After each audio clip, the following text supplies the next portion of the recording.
Possiamo dare un grande contributo anche perché poi noi siamo per una crescita sostenibile, quindi compatibile con le esigenze di tutela dell'ambiente. Un tour in Veneto con 2 tappe a Mestre e Padova per parlare non solo di imprese, transizione 4.0, ma anche per sottolineare il contributo del Movimento 5 Stelle alla candidatura di Giovanni Manido alle regionali per il centro-sinistra di Campolargo.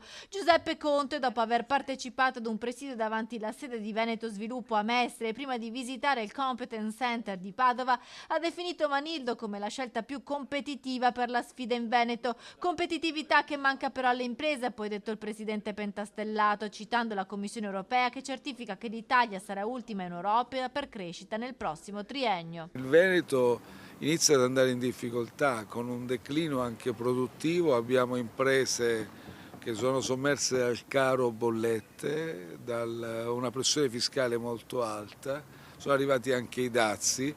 In questa legge di bilancio, che è la quarta fatta da questo governo, non c'è uno straccio di piano industriale, addirittura non c'è nulla per le piccole e medie imprese. Ecco perché siamo qui anche per lanciare un grido d'allarme.